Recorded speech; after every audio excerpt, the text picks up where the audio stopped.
Welcome. This is Radio Pras.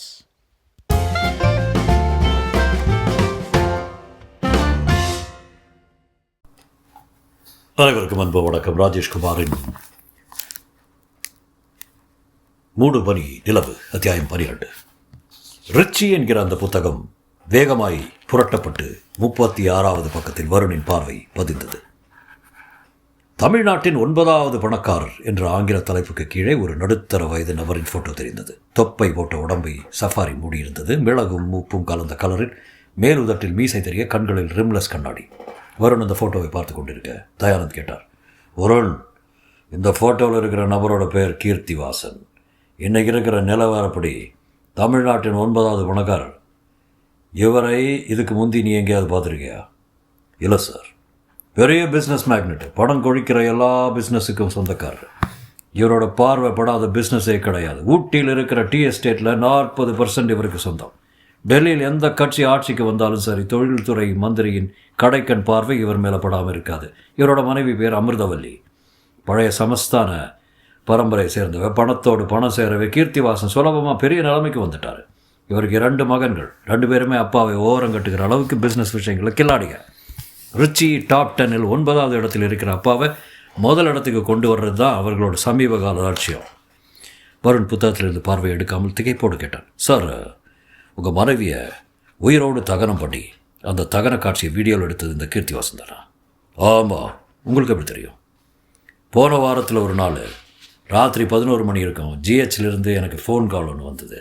Chief doctor Raghupathi பேசினார்.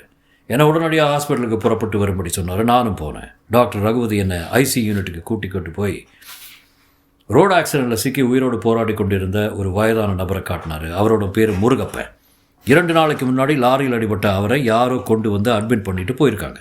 2 நாளாக சுய உணர்வு இல்லாமல் கிடந்தவர் 1 மணி நேரத்துக்கு முன்னாடி தான் கண் முழிச்சு பார்த்துருக்காரு. தனக்கு சொந்தம் பந்தம் யாரும் கிடையாதுன்னு சொன்ன அவர் என்னோட பேரை குறிப்பிட்டு பார்க்கணும்னு சொல்லியிருக்காரு. உயிருக்கு போராடிக்கிட்டு இருந்த அந்த முருகப்ப என்னை பார்த்ததும் உங்ககிட்ட கொஞ்சம் தனியாக பேசணும்னு சொன்னார். டாக்டர் ரகுபதி கதவை சாத்திட்டு வெளியே போய்விட முருகப்பன் கண்கள் நீர் வழியை கையெடுத்து கும்பிட்டான். ஐயா, கடந்த 8 வருஷ காலமாக என் மனசுக்குள்ளே அடைச்சி வச்ச இந்த உண்மையை இப்போது உங்கள்கிட்ட சொல்ல போகிறேன்.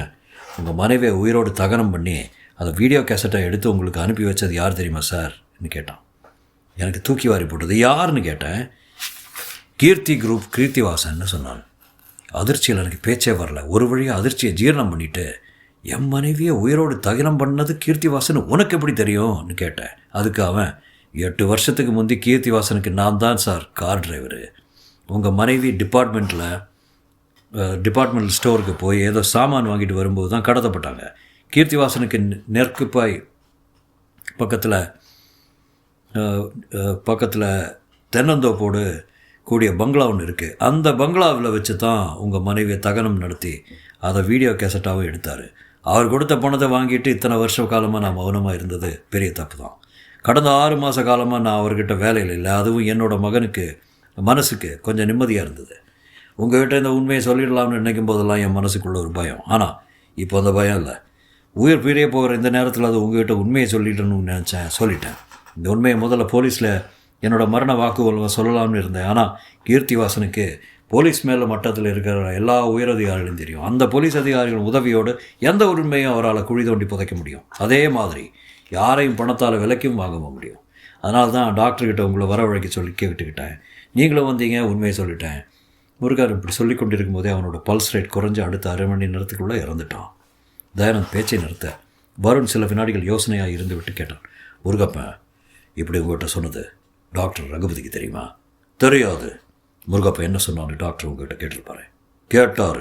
என்ன சொன்னீங்க? முருகப்பன் சொன்னது எனக்கு எதுவுமே புரியல. குழறி பேசுனா. எங்கிட்ட எதையோ சொல்ல வந்தான். நாக்கும் தொண்டை ஒத்துழைப்பு தரலன்னு சொல்லிட்டார். டாக்டர் நம்பிட்டாரா? நம்பிட்டார். கீர்த்திவாசனுக்கு உங்கள் மேலே என்ன கோபம்? எதுக்காக உங்கள் மனைவி அப்படி ஒரு கொடூரமான முறையில் கொலை பண்ணி அதை வீடியோ படமாக எடுத்து அனுப்பி வச்சாலும் நீங்கள் கேட்கலையா? கேட்டேனே. காரணம் தெரியலன்னு முருகப்பன் சொல்லிட்டான். உங்களுக்கும் கீர்த்திவாசனுக்கு ஏதாவது பகையா? இல்லை, எனக்கு அவருக்கு எந்த கான்டாக்ட்ஸும் கிடையாது. இதுவரைக்கும் நாங்கள் 2 பேரும் சந்தித்து பேசிக்கிட்டதே கிடையாது. எந்த காரணமும் இல்லாமல் கீர்த்திவாசன் உங்கள் மனைவியை ஏன் கொலை செய்யலாம்? அதுதான் எனக்கும் புரியாத பொருளாக இருக்குது. போலீஸ்கிட்ட அந்த விஷயத்தை கொண்டு போகிறான் என்ன? அது முடியாது வருண். முருகப்பன் சொன்ன மாதிரி கீர்த்திவாசனுக்கு போலீஸில் எல்லா உயர்மட்ட அதிகாரிகளையும் தெரியும். போதாக்குறைக்கு அரசியல்னால சல்வாக்கு. வருண் மீண்டும் சில வினாடிகள் யோசனையில் கழித்துவிட்டு தயானந்த் ஏறிட்டான். ஓகே சார், இந்த கீர்த்திவாசன் விவகாரத்தில் நீங்கள் எங்கிட்ட இருந்து என்ன உதவியை எதிர்பார்க்குறீங்க? நீ உண்மையை கண்டுபிடிக்கணும். எந்த உண்மையை? கீர்த்திவாசன் என்ன காரணத்துக்காக என்னோட மனைவியை அவ்வளோ கொடூரமாக கொலை பண்ணி அதை வீடியோ படமாக எடுத்து எனக்கு அனுப்பி வச்சான். முருகப்போ ஒரு வேளை பொய் சொல்லியிருக்கலாம் இல்லையா? அவன் அப்படி சொல்லியிருந்தால் அதுக்கு என்ன காரணம்? இதெல்லாம் நீ கண்டுபிடிக்கணும். இதுதான் என்னோட வேலையா? எஸ், இது ஆரம்ப கட்ட வேலை. இந்த வேலைக்காக உனக்கு சொன்ன தயானந்த் பர்வதாவை பார்க்க அவள் சுரவர் அலமாரியை திறந்து பெரிய பிரீஃப் கேஸ் ஒன்றை கொண்டு வந்து டீபாயின் மேல் வைத்தால் பிரித்தாள். நாசிக் கரன்சி கட்டுக்கட்டாய் கண்களை பறித்த தயானந்த் தொடர்ந்தார். இதில் 10 லட்சம் ரூபாய் இருக்குது. உண்மையை கண்டுபிடிக்கிறதுக்காக மட்டுமே இந்த 10 லட்சம் ரூபாய். என்னோட மனைவியை உயிரோடு தகனம் பண்ணது கீர்த்திவாசன் கன்ஃபார்ம் ஆயிட்டா. அவரை தீர்த்து கட்டுற பொறுப்பை நீ தான் எடுத்துக்கணும். அதுக்காக உனக்கு இதை விட 2 மடங்கு பெரிய பிரீஃப் கேஸ் கிடைக்கும். வெற்று முதுகில் சவுக்குடி விழுந்த தினசில் திடுக்கிட்டு போய் ஒரு நேர்கோடாய் நிமிர்ந்தான் வருண். அரைக்கதவு மெல்ல தட்டப்படும் சத்தம் கேட்டதும் டெலிஃபோனில் பேசிக்கொண்டிருந்த யமுனா சட்டென்று குரலை தாழ்த்தி கொண்டாள். சரளா, ஒரு நிமிஷம் லைன்லேயே யாரோ கதவை தட்டுறாங்க, போய் பார்த்துட்டு வந்துடுறேன் சொல்லி ரிசீவரை வைத்துவிட்டு கதவுக்கு வந்து தாழ்பாலை விளக்கினாள். வெளியே ஹரிதா நின்றிருந்தால் கையில் டம்ளர். என்ன நீ கதவை லாக் பண்ணிட்டீங்க? அது காற்றுக்கு கதவை ஆடிக்கிட்டே இருந்தது, அதான். சரி இந்தாங்க.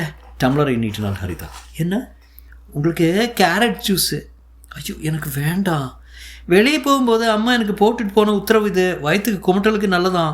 எங்கே கண்களை மூடி குடிச்சிட்டு டம்ளர் கொடுங்க பார்க்கலாம். ஹரிதா வேண்டாம் ப்ளீஸ். சாரி மை டியர் அண்ணி, நீங்கள் இந்த கேரட் ஜூஸை குடிக்கலைன்னா அம்மா கிட்ட திட்டு வாங்க போகிறவன் நான் தான். குடிங்க. இப்போ விட மாட்டோம்.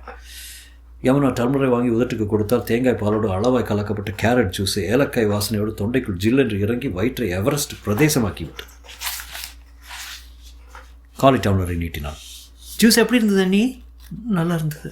நானே போட்டது. வேறு ஏதாவது வேணுமா நீ? மத்தியானம் 1 மணி வரைக்கும் ஒன்றும் வேண்டாம். ஏதாவது வேணும்னா நானே கேட்குறேனே.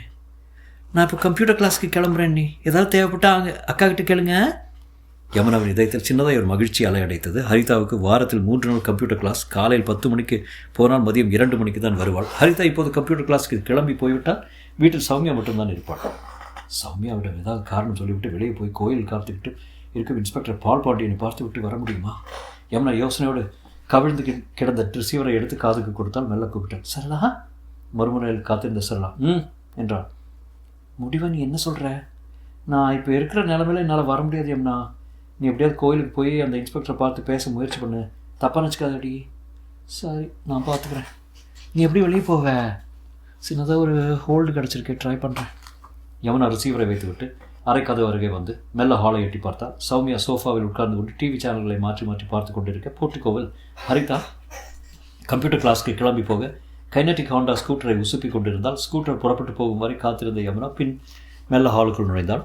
சௌமியா அவளை பார்த்துவிட்டு பதற்றமாக எழுந்தாள். என்ன வேணாம் நீ? ஒன்றும் வேணாம். உடம்புக்கு ஏதாவது பண்ணுதா?